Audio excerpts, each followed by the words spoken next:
Yeah. Watch it, man. Weed tree edibles. Go and check it out. You hear me, I tell you? It's a boy K Kill. Chop, chop. One press. Some quick updates on the young 23-year-old woman, Andrea Bharatt, who was unfortunately found dead last week after she went missing. Who facing a big problem? Big problem. Wanna make pum pum mama them. Why them not kill themselves? And know the woman them. I had done a video on this sad story, so if you are missing any of the details or are unfamiliar with the case, please go and view the videos that I did previously on the Chapcity Entertainment page. Miss Bharatt's tragic end received an outpouring of grief and anger across the nation. 5 days after her decomposed body was found off a precipice in the heights of Arepo last Wednesday. She had been kidnapped by 2 men in Arima on January 29, 2021. It has been a very, very disappointing time for the family of Andrea Bharatt, who were expecting a much better outcome in regards to answers of how their beautiful 23-year-old daughter passed away. An autopsy performed yesterday at the Forensic Science Center by a pathologist proved to be inconclusive. To simplify, this means that at this stage, police cannot charge anyone for her murder. Andrea's father, Mr. Randolph Bharatt, arrived at the Forensic Science Center in St. James shortly before 9 a.m. and just after 11:15 a.m. was driven out of the compound in an unmarked police vehicle. When contacted, Mr. Bharatt said politely, "I just want to be left alone right now. I need time for myself."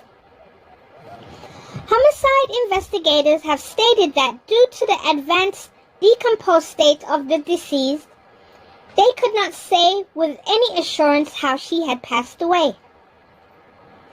Bharatt's face was badly decomposed and there appeared to have been several animal bites about her body. Swabs were taken for testing to determine if she was at all sexually assaulted. In light of the unexpected news, Bharatt's family posted on social media that they have decided to do a second autopsy, and activist Inshan Ismail has indicated that he and 2 other people will fund the autopsy to be done today.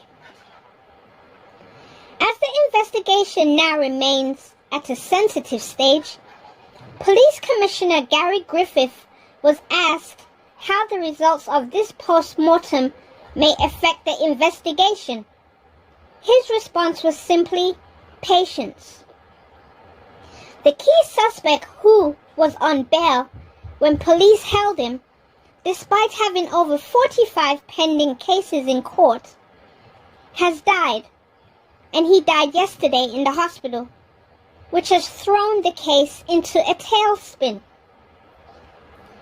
There are still 2 suspects who still remain in police custody. They are a husband and wife. One of the suspects, Joe Balcon, sustained injuries several days ago while in police custody.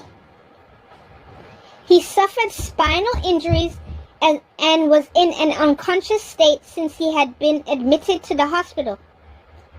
Mr. Balcon, who had a long rap sheet of offenses, including rape, kidnapping, robbery, larceny, and firearms matters, was the main person who masterminded the kidnapping that later ended in the death of Miss Bharatt. Investigators into Andrea's death and kidnapping had indicated that they believed Mr. Balcon used the heights of Arepo as a dumping ground after the body of Miss Bharatt was found there. Mr. Balcon, they believe, may have also been responsible for the disappearance and murder of of other women, including Terry, quote, Smurfette Gomez, who went missing back in January 2008. Mr. Balcon, according to Gomez's relatives, had a child with Miss Gomez and repeatedly beat her during their relationship. Senior investigators revealed that Mr. Balcon and the other suspect had driven to a savannah in Bon Air, Aruca, where they met with the suspect's wife on the night that Bharatt went missing. Mr. Balcon later gave the couple Miss Bharatt's bank card, and they went to the ATM in Trin City, where they withdrew close to $5,000 before returning to meet Mr. Balcon in the savannah. With Miss Bharatt still alive at the time in the back seat of the vehicle, it was here that the suspect and his wife were given Miss Bharatt's personal possessions, including her jewelry. It was that personal jewelry that police later found in the possession of the female suspect, who has since been questioned extensively by investigators. Sources are saying that the couple later drove off in a Tida motor car after returning the car to Mr. Balcon, who sources say withdrew an additional $5,000 early Saturday morning from Miss Bharatt's account before returning the rental motor car that had been borrowed from Morris. The autopsy results of Mr. Morris indicated that he died from blunt force trauma to the head and body. The detailed autopsy allegedly revealed that he suffered several broken ribs, a contusion to the right eye, damage to his legs, brain fractures, bleeding from internal organs, and burn marks to the back, possibly from a taser. He also suffered shoulders that were badly damaged and bleeding from internal organs. Mr. Morris's family had alleged that he was beaten by police officers attached to the Special Operations Response Team when they detained him 2 days after Miss Bharatt had been kidnapped.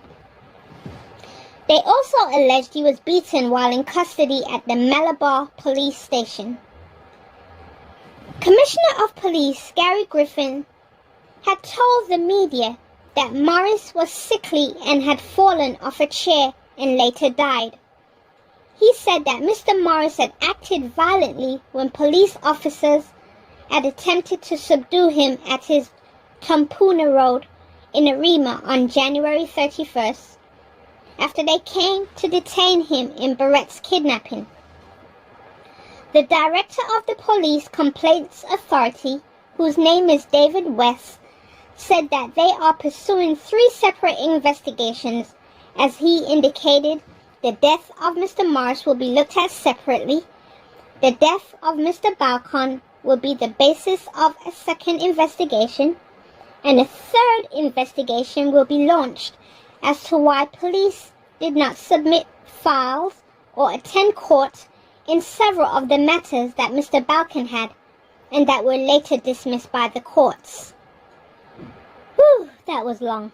It reads like a long story, but it's actually true, and I'm going to be following up on this story as the events unfold, and I will keep you posted on the updates.